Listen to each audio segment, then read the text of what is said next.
Welcome to Storytime, Part 2.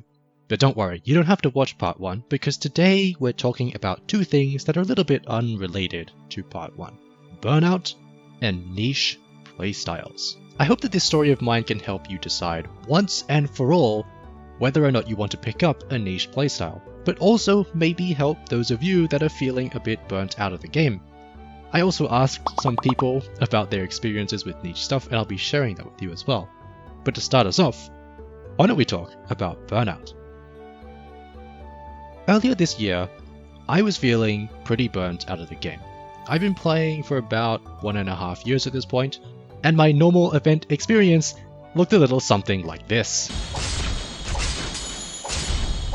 Enticing gameplay, I know. It was a vicious cycle of clearing an entire event in a single day, then farming resources that you'll never use only to wait for the next event to do it all over again. I had raised all the operators that were capable of carrying me through anything Hypergriff might throw at me, as well as a bunch of the operators that I liked, but that was when I looked to the future, aka the CN server, and saw absolutely nothing I was interested. No operators, no events. My friend one night then suggested that until they released something I was interested in, I should farm 1-7. And just to give you my very non-controversial take about this.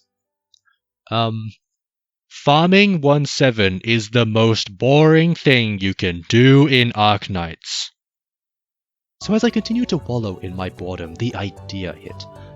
Why not just throw all of this out the window and be a maniac? This is where the idea of niche knights started for me. I took the characters I liked, I built squads around them, then just threw myself in and made what I could of it. I'm not going to go into the details too much, but at the end of the day I got into Arknights because I realized that I was in the end game. Arknights was no longer challenging. It wasn't difficult. I wanted a reason for it to feel challenging and difficult, for it to feel fresh and interesting. I wanted a reason to use all these characters that I had leveled up, but for various reasons the normal player has no use for ever. I wanted an excuse to play the game, to actually strategize for once instead of just throwing enough shit at the wall and knowing that it will stick. I wanted to take my enjoyment of the game into my own hands. No longer waiting on Hypergriff to release something I could look forward to. No. I wanted to have fun on my own terms. Now the question was, am I just insane? So I think from the start, I was kind of drawn to specialists already.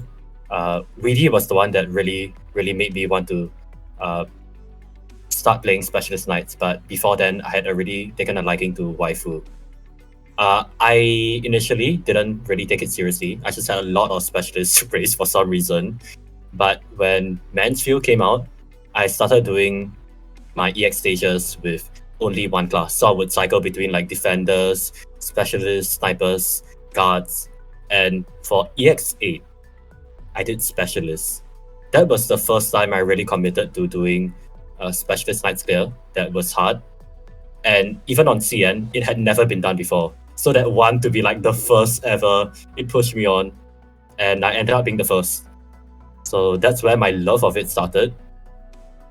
You could say that I kind of cheated to getting into this niche because I just started, when I first started the game, I was like, okay, I'm going to do easier only.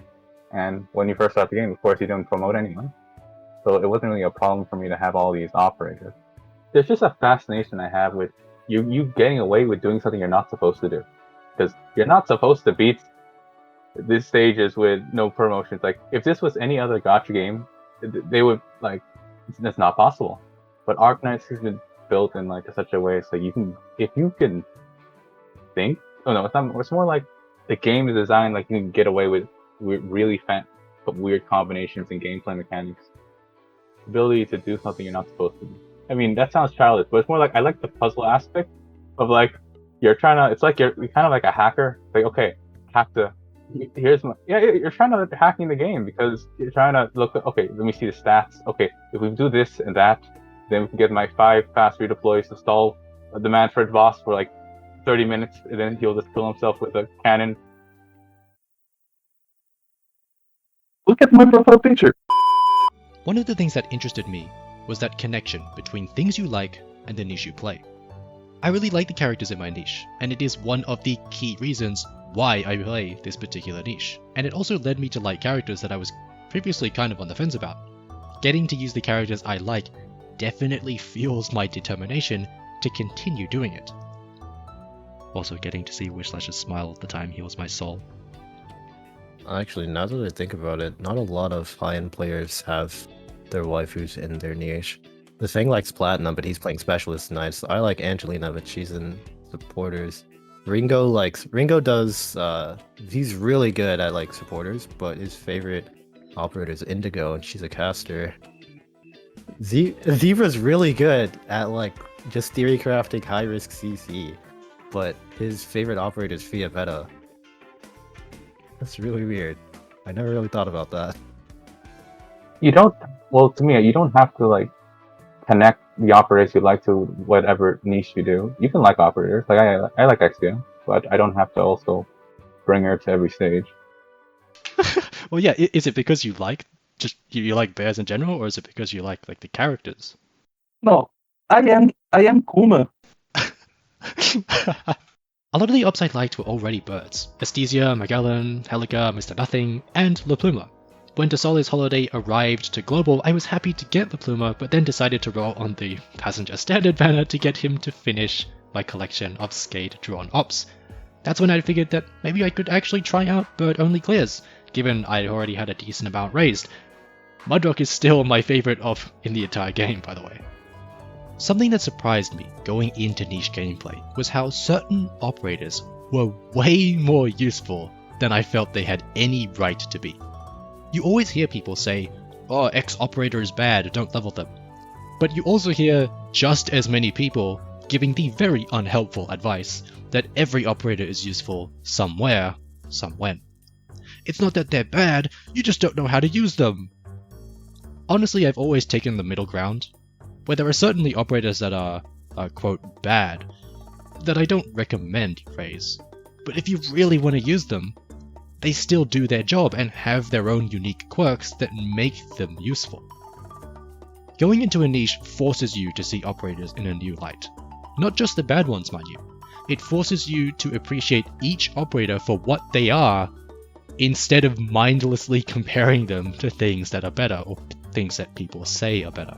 Every niche has to have a character that you look at and think, how the hell am I ever going to use this? But then they get their moment to shine, in that one stage somewhere, and I think that this moment allows you to form a healthier relationship with the game.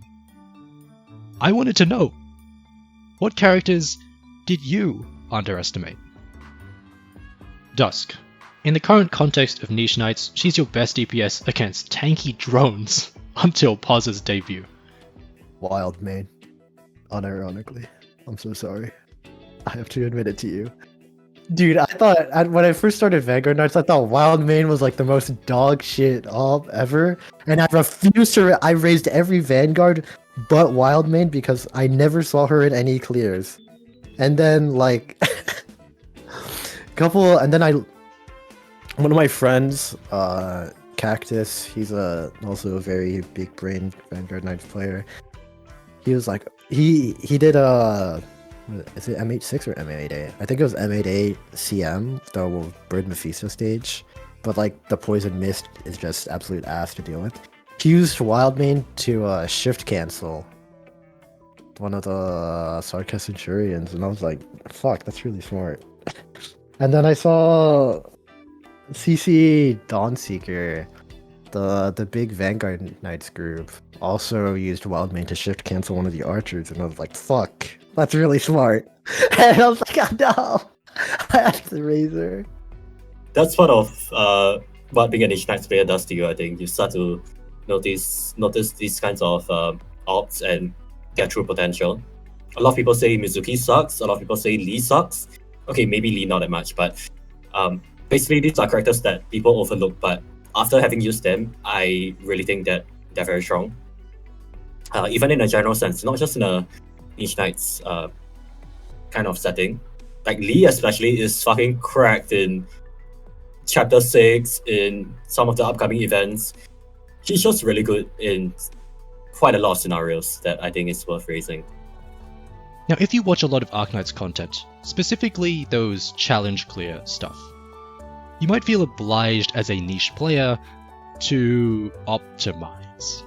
Basically cutting down a strategy to the bare minimum, the least number of operators, for example.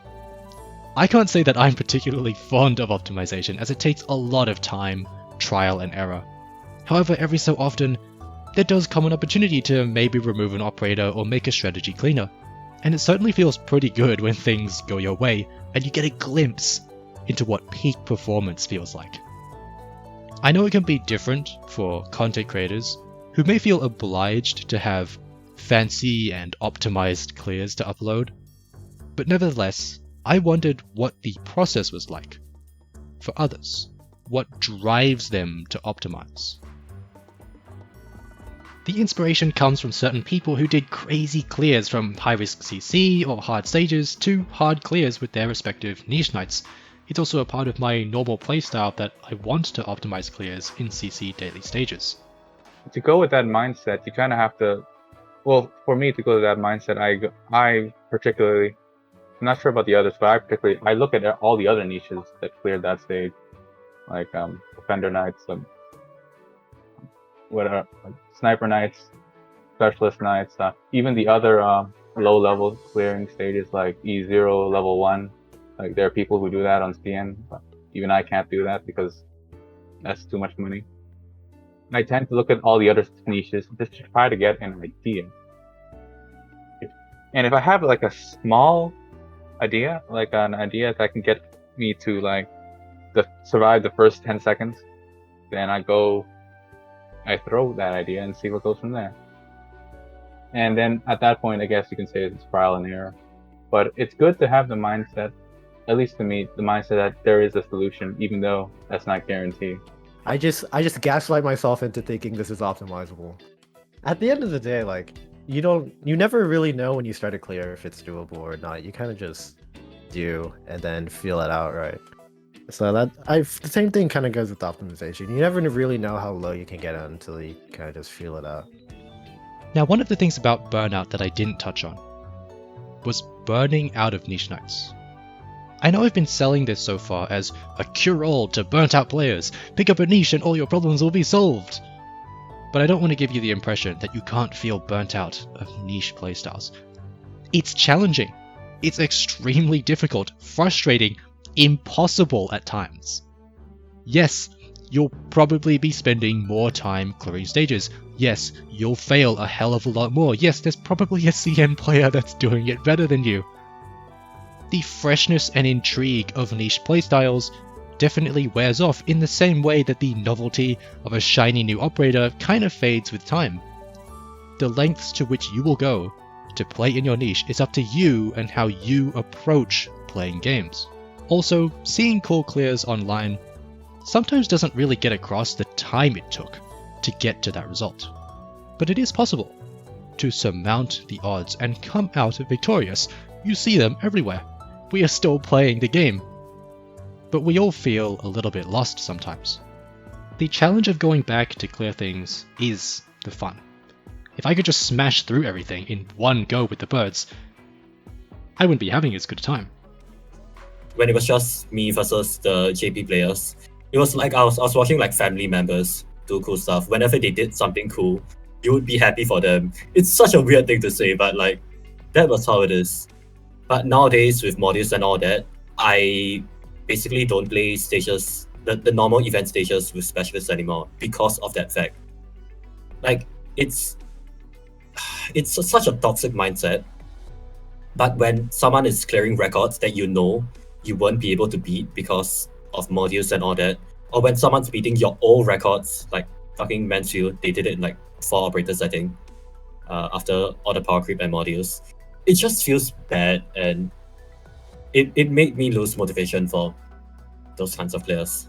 Bagpipe Pit, Flametail Dodge, Saga Dodge, Siege Stun.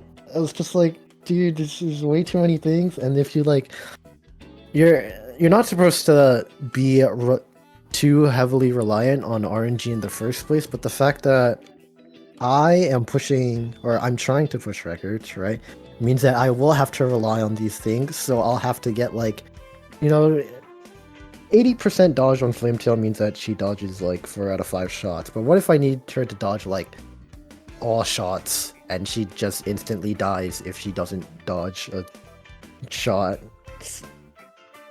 So, it's kind of a bit of molding, because, you're constantly retrying the stage, and you can get past it if you just roll the RNG, but it's kind of debilitating when there's too much of it. I do want to take the time to alleviate one particular fear that you might have. The obligation to never play meta again. You're a hardcore player now. You only roll for potentials and you can't have fun normally now. It's not true, okay? Play the game how you want. Have fun. Niche Knights is about having fun. This is all about having fun. Strangely, I found it quite refreshing to return to a meta squad after some time playing in a niche.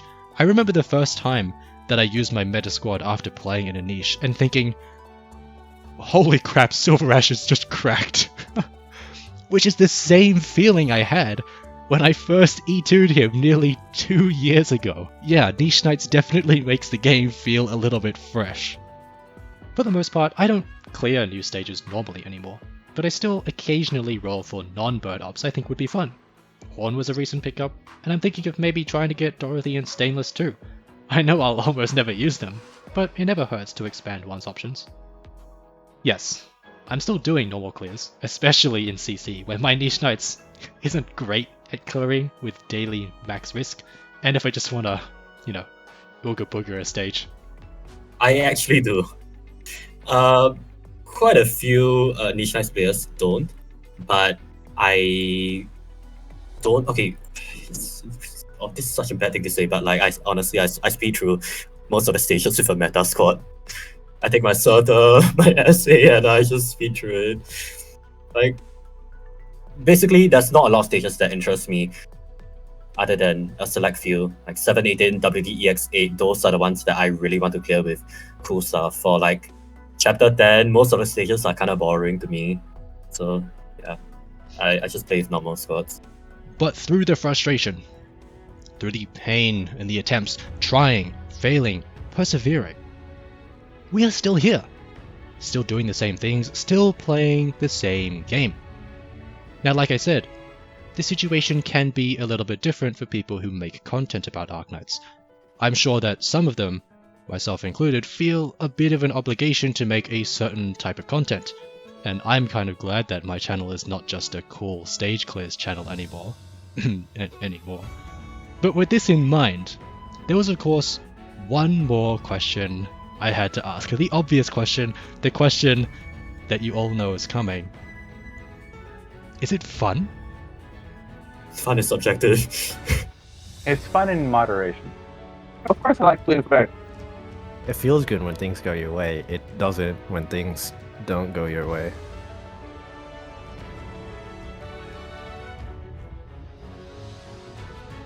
Now, if you really want some concrete advice as to how to get into Niche Knights, all you need to know is that there isn't really a method to the madness. Just get into it. Just do it. Start now. The only thing stopping you is yourself. If you need some sort of inspirational quote or something, then here, have this one, okay? The possibilities are only limited by your imagination, and the results are only confined to the extent of your determination.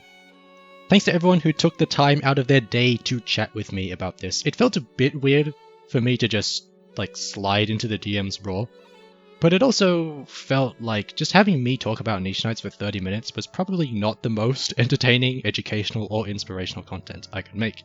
I'll link their channels below if you're interested, which you should be, by the way. You should be interested in this stuff. They're very cool people. Thanks to Mr. I'm Down Bad for Giant Horsecock Fang, the ever insightful Dan I2Start02 and You Can't Stop Me Bo, the guy with the unbearably cute accent, rewrite we had a nice conversation but his mic was unfortunately really bad Kuma. This is no longer the case, by the way. He has a mic, you should go check him out, he's making really cool stuff now. The GigaChad pen, I have definitive proof that birds are not drones developed by the government to spy on us. God. The world #1 ranked Necopara player, ye Arknights. And the adventurous, I want to play summoners, but what about instead of summoners, I summon non-summoners that summon summons and make something of it, Wormy300. And of course, you. God, that was cheesy. If you have any questions about niche stuff, I'd be more than happy to at least try and answer them. But other than that, have a nice niche.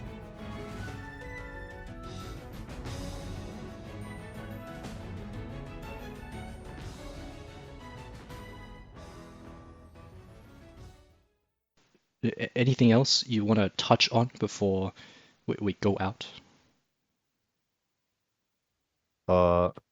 Please subscribe if you're not already.